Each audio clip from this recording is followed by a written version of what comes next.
La première. 13h15, 14h30. Un jour dans l'histoire. Laurent Dehaussais.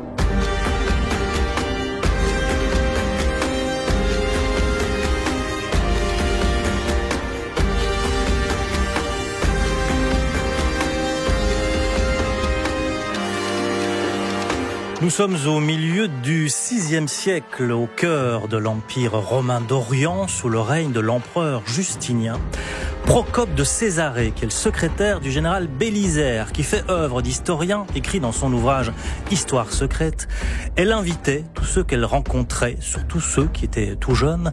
Il n'y eut jamais personne qui s'abandonna aussi à toutes sortes de plaisirs, souvent s'étant rendu à un repas commun avec 10 jeunes gens ou davantage, tous remarquables par leur force physique et qui faisaient métier de faire l'amour. Elle couchait avec tous les convives toute la nuit et lorsque tous abandonnaient la partie, elle allait naturellement vers les serviteurs de ceux-ci. Et en est-il 30 et s'acouplait avec chacun d'eux. Et même de cette débauche, elle n'avait jamais assez. Théodora, puisqu'il s'agit d'elle, l'épouse de Justinien, a fasciné et dérangé ses contemporains et les siècles suivants, car elle était une femme sensuelle et puissante, éprise de pouvoir, courtisane, prostituée. Elle va gravir tous les échelons jusqu'au sommet de l'État. Mais que savons-nous réellement de Théodora, impératrice de Byzance ? Si vous allez à Ravenne, naturellement, vous irez visiter Saint-Vital. C'est obligatoire, ça fait partie des circuits touristiques et on a raison parce que c'est très beau. Et à Saint-Vital, il y a une mosaïque que traditionnellement on se doit d'admirer. C'est une femme magnifique, superbe, avec un manteau de soie et d'or. Elle porte le calice d'or, son visage, sa tête est entourée d'une auréole, de sorte qu'on a tendance à penser qu'il s'agit d'une sainte. Elle est entourée d'un cortège de courtisans et d'eunuques. Eh bien, cette femme, ça n'est pas précisément une sainte. C'est une impératrice. C'est Théodora, impératrice de Byzance et femme de l'empereur Justinien. 13h15, 14h30. Laurent Dehaussais sur la première. Alain Decaux raconte cette fameuse émission de l'ERTF ici en juillet 1970. Et pour faire le point sur nos connaissances autour de Théodora, Virginie Giraud est avec nous. Bonjour. Bonjour. Vous êtes docteur en histoire, spécialiste de l'histoire des femmes et de la sexualité dans l'Antiquité et l'auteur aujourd'hui donc d'un ouvrage qui s'appelle Théodora, prostituée et impératrice de Byzance, qui paraît chez Talandier. Alors Théodora naît à la fin du 5e siècle. Son nom en grec signifie don de Dieu. Alors Virginie, avant de nous intéresser à ses origines, on va planter le décor. Nous sommes entre l'Orient et l'Occident, sur la partie ouest du Bosphore. La modeste cité grecque de Byzance est devenue la nouvelle capitale de l'Empire romain. Elle a pris le nom de l'empereur Constantin. Alors, est-ce qu'à l'époque de l'enfance de Théodora, on vit à Constantinople comme on vit à Rome ?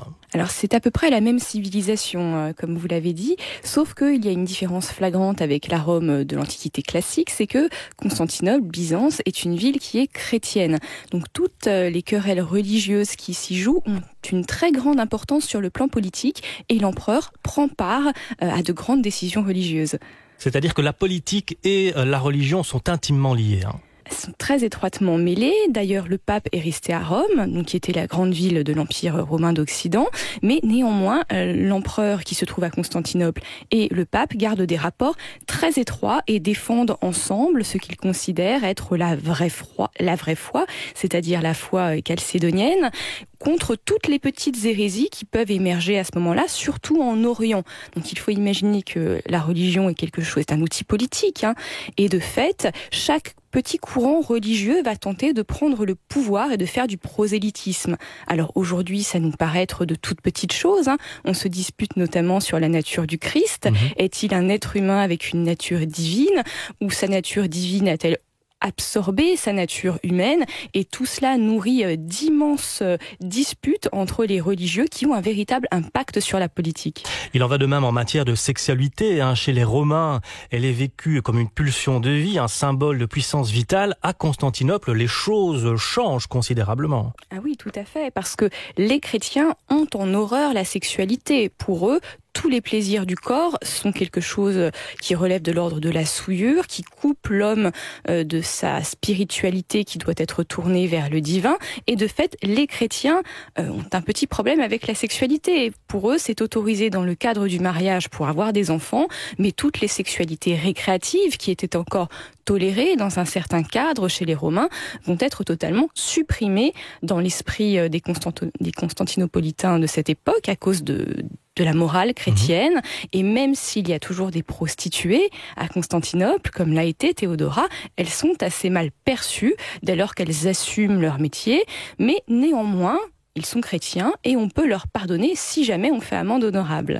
Alors la femme, dans cette société qui reste patriarcale, bien sûr, la femme a-t-elle un quelconque pouvoir ? La femme n'a pas réellement de pouvoir. Elle n'est pas censée participer aux affaires politiques, mais ça, c'est quelque chose de tout à fait normal dans l'Antiquité, comme ça l'a été encore pendant de très longs siècles. Néanmoins, on l'associe fortement à son mari dans le cadre du mariage. De même, c'était déjà le cas à Rome. À Constantinople, cela continue. La femme est un peu le lieutenant de son mari dans le cadre du couple, mais elle a un peu plus de droits sur les enfants. On considère qu'une veuve, par exemple, peut s'occuper de ses enfants sans avoir une tutelle masculine qui arrive au-dessus d'elle. Alors c'est donc dans ce contexte que Théodora voit le jour dans une famille chrétienne. Que sait-on de ses origines ? Alors ses origines sont manifestement assez modestes. Donc il y a plusieurs sources qui ne sont pas d'accord, mais je pense qu'il vaut mieux suivre Procope de Césarée pour le coup, qui a vécu à Constantinople, qui était très proche de la famille impériale, et s'il avait raconté des bêtises, personne ne l'aurait cru. Donc suivons cet avis majoritaire. Effectivement, elle est visiblement la fille d'un dresseur d'ours de l'hippodrome de Constantinople, puisqu'entre les courses, il y avait plein de petits spectacles avec des animaux sauvages, donc son père travaillait là. Et sa mère était probablement, elle aussi, une prostituée et une danseuse. Et elle grandit dans cet univers assez marginal qu'est le monde du spectacle, avec une foi chrétienne, cela dit. Mais rien ne la destinait à prendre part aux affaires politiques et encore moins à épouser un homme de haute condition. Son père meurt alors qu'elle est encore une enfant. Ça, c'est une donnée essentielle, hein. Oui, c'est quelque chose qui va être assez fondateur dans la vie de Théodora parce que sa famille est désormais en danger sur le plan de la précarité financière, tout simplement. Sa mère, qui a 3 filles, n'est plus en mesure de s'occuper d'elle seule. Donc elle se cherche un autre homme qu'elle va trouver assez rapidement. On peut imaginer que cette femme était assez belle, hein, vu que les 3 filles sont connues pour être absolument sublimes. Théodora était d'une beauté remarquable, donc on peut imaginer que sa mère l'était également.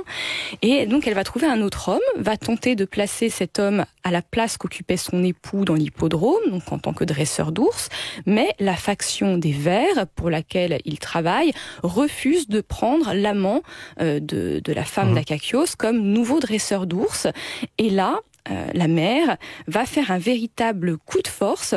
Elle va traîner ses filles dans l'hippodrome un jour de spectacle, toutes les 3 habillées en petites suppliantes avec des fleurs dans les cheveux. Donc il faut imaginer cette femme avec 3 petites filles, un bébé dans les bras, une qui doit avoir 5 ans, une qui doit avoir 3 ans, et elle va supplier le chef de la faction des Vers de donner le poste de dresseur d'ours à son amant. Évidemment, le chef de la faction des Vers va très mal le prendre, il va la repousser et la faction des Bleus, qui va vouloir se montrer plus charitable, va accueillir en son sein la famille de Théodora et donner à l'amant de la mère le poste de dresseur d'ours des Bleus cette fois. Donc on voit qu'elle reste dans le monde de l'hippodrome, passant d'une faction à l'autre, mais continuant à vivre dans cette véritable petite ville au sein de Constantinople qu'est ce petit monde de l'hippodrome. Cet hippodrome que vous décrivez comme le cœur battant de la ville. Alors, comment à l'aube du VIe siècle, une jeune femme de condition modeste va-t-elle gravir les marches du pouvoir jusqu'au sommet de l'État byzantin ? Nous sommes avec Virginie Giraud.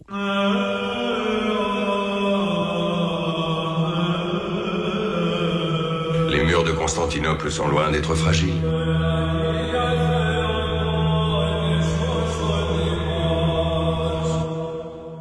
Alors dans la Constantinople du VIe siècle, Virginie Giraud, il est normal de faire le même métier que ses parents. Donc Théodora et ses 2 sœurs vont donc suivre les chemins du spectacle.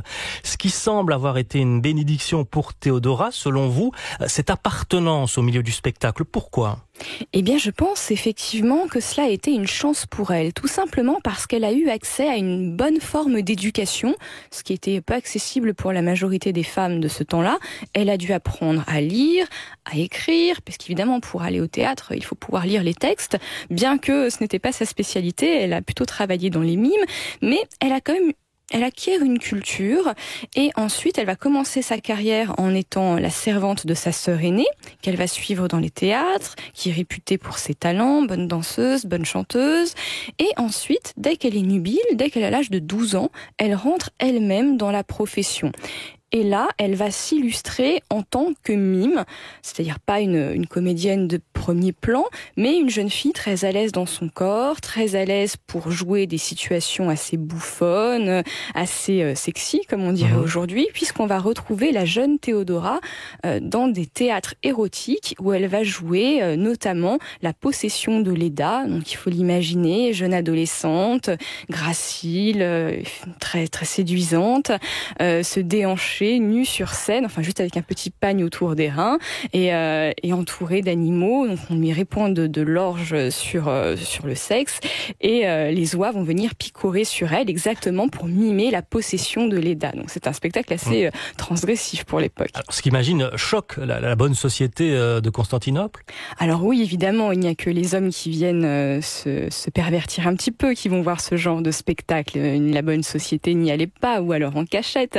Mais elle apprend néanmoins à se mettre en scène, à ne pas douter d'elle. Je pense que c'est une véritable école de l'estime de soi et ça la pousse à se transcender dans toutes les situations.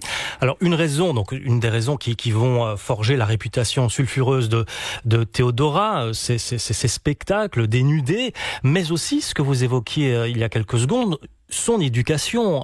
Pour une femme à l'époque, avoir une éducation, c'est pas forcément une chose bien vue. Effectivement, une bonne éducation, donc j'entends par là savoir lire et écrire, ce qui est déjà beaucoup, est l'apanage de la haute société de Constantinople. Il n'y a que les femmes venant de hautes familles qui ont accès à cela, et encore, elles n'en font pas grand-chose, puisque leur vie est destinée à se marier, à avoir des enfants et à reproduire l'élite sociale. Mais elle va avoir accès à cela, et je pense que ça va contribuer à nourrir son intellect, parce que manifestement c'était une femme intelligente, elle n'aurait pas eu son ascension sociale si elle ne l'avait pas été, et elle va se servir de tout ce qu'elle peut pour se nourrir comme des outils pour gravir les marches sociales, parce qu'on comprend bien que très jeune, Théodora ne veut pas rester une petite actrice, elle vise déjà des amants qui ont un haut potentiel, des amants qui ont du pouvoir, et son idée est de se mettre à l'abri de ce petit monde précaire qu'est la prostitution. Parce qu'en effet, dans l'Antiquité, vous l'avez dit, les prostituées sont perçues comme des marginales, porteuses d'une souillure, infamantes, c'est ce que vous écrivez, et elles ne peuvent pas se marier. Non, théoriquement, la loi l'interdit depuis 5 siècles. Donc elle n'a pas accès au mariage. Tout ce qu'elle peut espérer, c'est un concubinage, de trouver un homme qui l'entretienne, qui lui donne de l'argent, voire qui l'héberge. Mais le mariage, non, ça, elle ne peut même pas y songer. Alors, elle va trouver un protecteur, il s'appelle Écobolos. Qu'est-ce qu'on sait de cet homme ? Eh bien, on ne sait pas grand-chose, si ce n'est qu'il doit être d'origine syrienne, vu son nom. Peut-être était-il un armateur de cette région. Quoi qu'il en soit, autour de la quarantaine, il va trouver un poste de gouverneur en Syrie. Et plutôt que de ramener sa femme, il décide de ramener sa jolie petite maîtresse dans son poste de fonction, qu'il a rencontrée à Constantinople. Théodora a alors 18 ans environ. Elle va suivre cet homme en Libye. Et là, elle va apprendre ce qu'est la politique de manière très concrète, puisqu'elle va suivre le quotidien de son amant. Elle va sans doute rencontrer les gens importants de la région, donner des ordres aux serviteurs, comme le ferait une matrone. Et donc, elle apprend finalement ce qu'est le métier d'une femme d'homme politique. Alors, est-ce qu'elle a eu ou non une fille avec Écobolos ? Ça, on n'en est pas certain. Toujours est-il que son amant, après quelque temps, rompt la relation. Théodora se retrouve seule. Elle va en quelque sorte se rapprocher de Dieu, c'est-à-dire qu'elle mène une sorte de chemin spirituel. De quelle manière ? Comment ça se passe ? Eh bien, étonnamment, Théodora va décider de regagner Constantinople en faisant le tour de la rive de la Méditerranée du côté oriental. Donc, plutôt que de prendre un bateau, elle fait une espèce de chemin de croix, de ville en ville. Peut-être qu'elle avait envie de voir certaines choses, de continuer à s'éduquer. Ce choix est assez étonnant, mais pourquoi pas. Elle va notamment séjourner à Alexandrie, qui est alors un hauts lieux religieux, les grands prêtres, moines, diophysites, donc qui croient que le Christ a deux natures, ont leur bastion à Alexandrie. Donc elle va rencontrer ces religieux, elle va s'imprégner de leur foi, sans doute sa propre foi va grandir à ce moment-là, elle va continuer son périple et arriver à Antioche, elle va croiser le chemin d'une femme qui s'appelle Macédonia. Cette femme est une danseuse qui appartient à la faction des Bleus, puisque dans chaque grand hippodrome de chaque ville, on retrouve les mêmes factions des Verts et des Bleus, avec probablement des possibilités de solidarité lorsque l'on vient soi-même du milieu de l'hippodrome. Et Macédonia, qui est une femme qui a un grand réseau, qui connaît probablement Justinien, parce que peut-être est-elle son informatrice à Antioche, va sans doute présenter la jeune Théodora à Justinien. Alors, qui était Justinien? C'est ce que nous allons voir avec vous, Virginie Giraud. Fais, ô Seigneur, que la prière et la justice demeurent les plus précieux joyaux de ma couronne d'empereur. Et pardonne-moi si même en ce jour de recueillement et de prière, je ne parviens pas à séparer de ma dévotion de chrétien l'amour et la reconnaissance qui me lient pour toujours à la plus chère des créatures humaines. C'est toi, Byzance, ville sordide et fastueuse, aveuglante et mystérieuse, qui fut le berceau où naquit mon unique amour. 13h15, 14h30. Laurent Dehausset sur la première. Extrait du film ici, Théodora, impératrice de Byzance, un film de Riccardo Freda, sorti en 1952.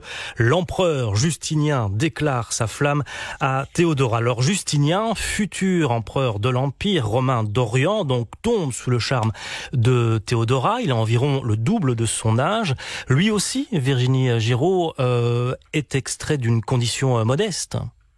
Exactement, ce qui est assez étonnant.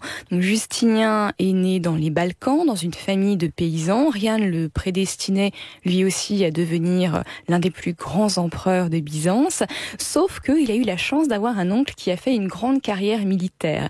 Donc son oncle Justin passe pour être un illettré, mais un homme de terrain brillant.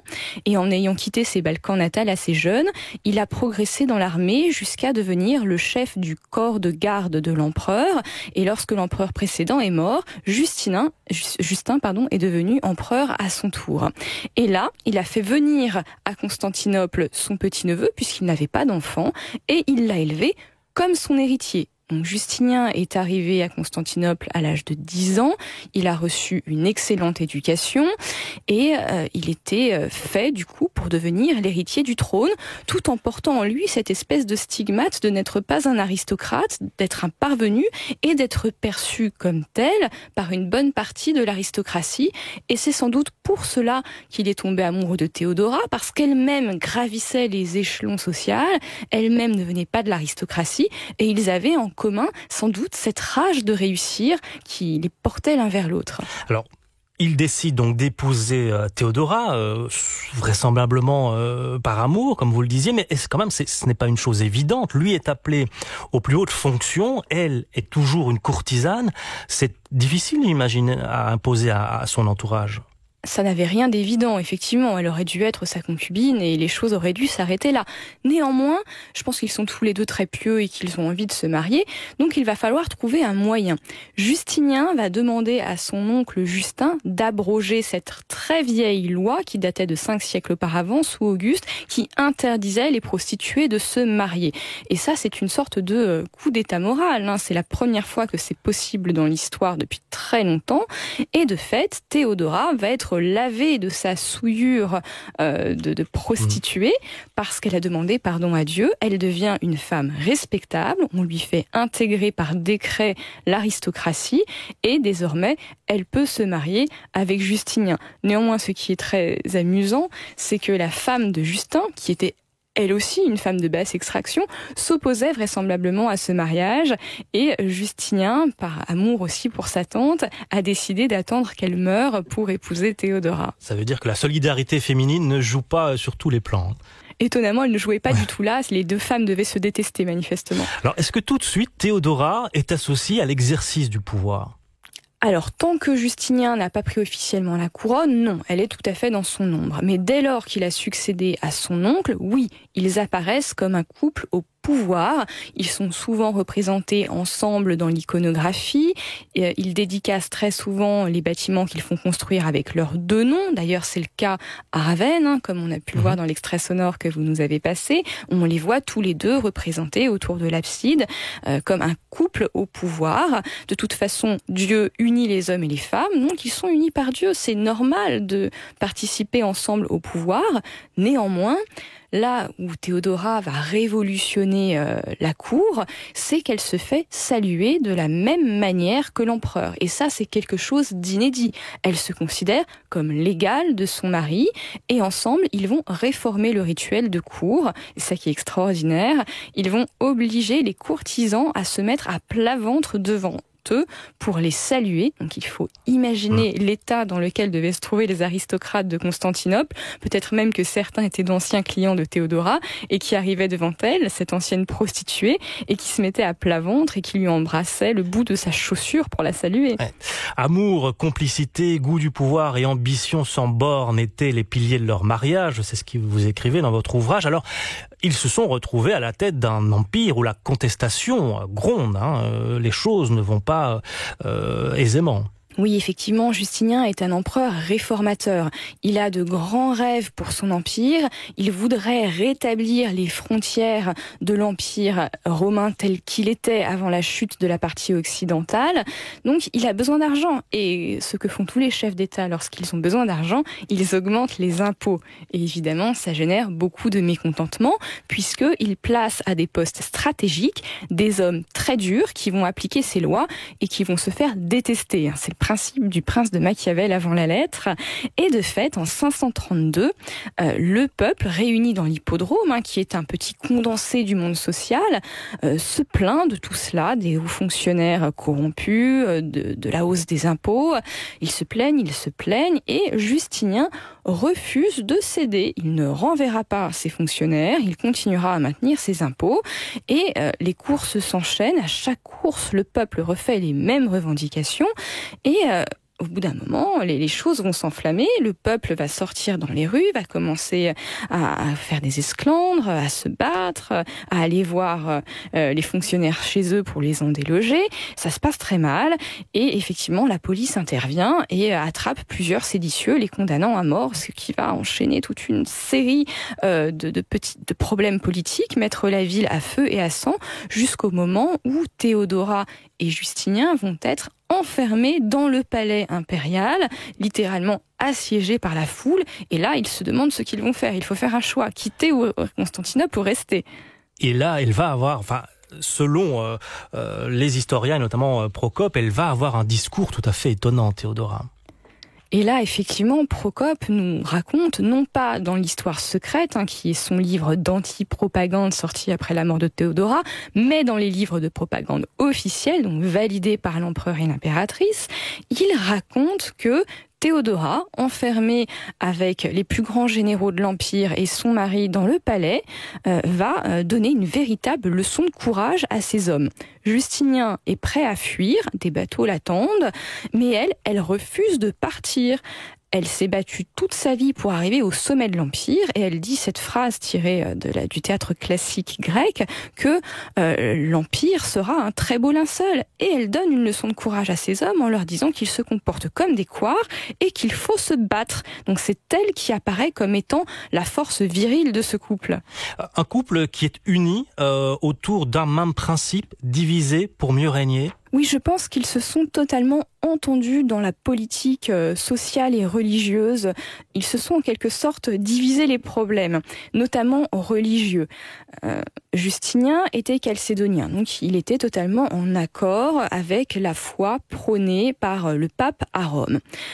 Théodora, quant à elle, était diophysite. Donc, le diophysisme, c'est cette espèce d'hérésie chrétienne qui disait que le Christ avait deux natures, humaine et divine, et qui était très en vogue dans la partie orientale de la Méditerranée, d'Alexandrie jusqu'à la Syrie. Il y en avait aussi beaucoup à Constantinople, et elle avait épousé cette foi-là. De fait, les chrétiens de l'Empire avaient chacun l'impression d'avoir leur champion au sommet de l'État, puisque certains avaient le soutien de l'impératrice et d'autres de l'empereur. Et même si je pense que leur foi était sincère et réelle, ils l'ont instrumentalisé de manière politique, c'est une évidence. Comment Justinien et Théodora, vous l'évoquiez déjà un petit peu tout à l'heure, Virginie Giraud, comment avaient-ils poussé le symbole du pouvoir, l'étiquette, jusqu'à l'extrême? C'est ce que l'on va voir maintenant. Augustus Justinius Imperator et sa très haute et très sainte épouse, Théodora. Gloire à Justinien, Auguste. Gloire à Théodora, l'impératrice très sainte. Gloire à Théodora. Gloire à Théodora qui donnait son lit à tout le monde, mais entend bien garder le trône pour elle toute seule. Un jour dans l'histoire. Sur la première.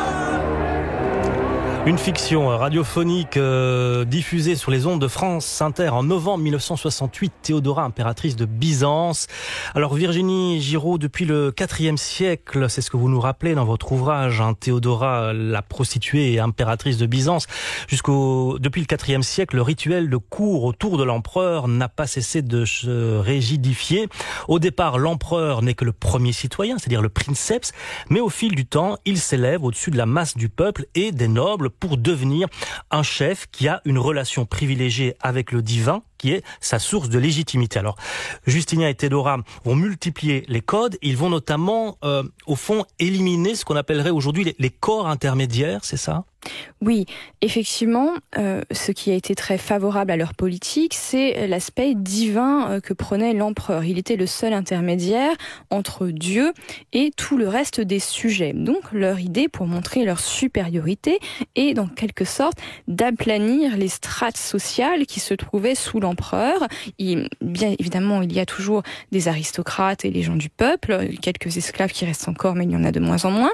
Mais tous doivent sentir de la même manière la supériorité de l'empereur. Et c'est pour ça, comme je vous le disais tout à l'heure, qu'ils obligeaient tous les deux les gens à se mettre à plat ventre devant eux, qu'il fût haut fonctionnaire, sénateur, ou petit boulanger, ou ce que vous voulez. Tout le monde doit ressentir la supériorité des sens divines de l'empereur et de l'impératrice. Alors, l'une des caractéristiques du pouvoir de Théodora, c'est la place qu'elle va donner aux femmes dans son entourage. Alors, quelle est cette place ? Alors effectivement, Théodora va créer un véritable réseau féminin autour d'elle. C'est dû probablement à plusieurs facteurs. D'une part, il y a déjà au sein du palais une cour féminine qui vit de manière assez séparée de celle des hommes. Mais plutôt que de réunir autour d'elle les grandes dames aristocrates qui dans le fond la méprisent un peu, elle va faire venir autour d'elle toutes ces vieilles amies de l'époque de l'hippodrome qu'elle va marier à de hauts généraux et à de hauts fonctionnaires pour créer son réseau féminin. Et ces vieilles amies, évidemment, ont tout intérêt à diffuser les idées de Théodora et à lui raconter ce qui se passe sur l'oreiller. Donc c'est comme ça qu'elle fabrique des réseaux d'influence qui sont basés sur les femmes. Alors, les historiens s'interrogent aussi sur l'influence de Théodora en matière de lois relatives à la condition féminine. Oui, tout à fait. Les lois concernant les femmes ont évolué à cette époque-là, surtout concernant la prostitution. Théodora et Justinien ont mis en place une véritable chasse au proxénétisme. Donc on s'est demandé, est-ce que c'est le fait de Théodora qui voulait se venger un petit peu de sa condition de jeunesse ? Néanmoins, elle n'avait pas de proxénète, elle travaillait seule. Ou bien est-ce un moyen sincère de libérer les femmes de cette condition servile qu'était la prostitution, qui les souillait, qui les coupait de Dieu, parce que le sexe c'est mal dans l'esprit des chrétiens de cette époque. Donc il y a sans doute un mélange de tous ces facteurs, et elle faisait par la même occasion la démonstration de sa charité chrétienne. Il y a cet épisode que nous raconte Procope, notamment, il y a deux versions, la version officielle et la version officieuse, où elle achète pour une très grande somme d'argent dans la version officielle des prostituées pour les libérer de leurs conditions, pour 3 fois rien dans la version officieuse, et elle va leur donner l'opportunité de faire rédemption en leur donnant une sorte d'asile dans un couvent qui s'appelait Métanoïa, donc la rédemption, littéralement en grec, qui était suspendue au sommet d'une falaise sur le Bosphore, et les anciennes prostituées y vivaient retirées. Néanmoins, Procope nous raconte dans l'Histoire secrète, donc son pamphlet anti-Théodora, que les prostituées étaient très malheureuses de cette condition, qu'elles vivaient cloîtrées, qu'elles n'aimaient pas ça, et qu'une bonne partie d'entre elles se défenestraient depuis les fenêtres du monastère. Alors la seule chose qui manque à Théodora dans ce parcours sans faute, dites-vous dans votre ouvrage, ce parcours d'impératrice, c'est la naissance d'un héritier. Elle meurt à environ 50 ans, le 28 mai 548. Il valait mieux pour elle de partir avant l'empereur Justinien? Et oui, effectivement. Donc, comme vous l'avez dit, Théodora n'a pas eu d'enfant avec Justinien. Pourquoi? Lui était-il stérile ou elle l'était-elle devenue après une de ses grossesses, puisqu'elle a dû avoir plusieurs grossesses et avortements? On ne sait pas. Quoi qu'il en soit, elle a favorisé sa nièce, donc la fille de sa sœur Comito, comme étant sa propre successeur. Et effectivement, en 542, Justinien va attraper la peste. Donc la peste, c'est une maladie extrêmement grave. On a 8 chances sur 10 d'en mourir à l'époque. Et elle se rend compte que si Justinien meurt, les généraux, tels que Bélisaire, donc le bras droit de son mari, ne la soutiendront pas. Elle sera exilée du palais si on ne l'assassine pas tout bonnement. Donc elle se rend compte que finalement, elle est détestée et que son autorité n'est liée qu'à son mari. Heureusement pour elle, Justinien va survivre à la peste et c'est elle finalement qui, quelques années plus tard, va mourir la première, ce qui lui permettra de vivre jusqu'à la fin de ses jours au palais impérial. Alors vous le rappelez dans votre ouvrage, Virginie Giraud, Théodora fait partie de ces femmes qui ouvrent des portes à ses consoeurs dans l'espace public. Comment aujourd'hui Théodora est perçue en Orient ? Alors, en Orient, on a préféré oublier la jeunesse sulfureuse de Théodora, tout simplement parce que, comme nous l'avons dit, elle est la championne de la foi diophysite qui a donné aujourd'hui une bonne partie des églises chrétiennes d'Orient, telles que l'église jacobite, qui existe toujours en Syrie. Donc, cela fait très mauvais effet de se dire que c'est une ancienne prostituée qui a promu la foi. Donc, au Xe siècle, les Syriens lui ont imaginé une autre jeunesse où elle était fille de prêtres diophysites, et qu'elle aurait épousé Justinien avec la promesse de propager sa foi. Bon, évidemment, ces sources tardives sont fausses et on doit les voir en souriant, mais néanmoins, elle est toujours perçue comme presque une sainte, à tel point que en 2000, les autorités religieuses de Syrie ont demandé sa béatification. C'est-à-dire que, alors c'est en dessous de sainte, être béatifiée, ce n'est pas être sainte, ça veut dire qu'elle a seulement exercé sa foi de manière héroïque, puisqu'elle a sauvé beaucoup de prêtres diophysites de la mort en les protégeant personnellement, en leur offrant l'asile à Constantinople. Et de fait, elle est vue comme une championne de la foi en Orient. Et pourtant, il y a toujours cette réputation de femme cruelle, impitoyable, qui lui colle au basque. Et vous faites un peu de l'ordre dans tout cela, Virginie Giraud, avec cet ouvrage Théodora, prostituée et impératrice de Byzance, chez Talandier. Merci beaucoup de nous avoir apporté vos lumières encore une fois aujourd'hui. Merci à vous.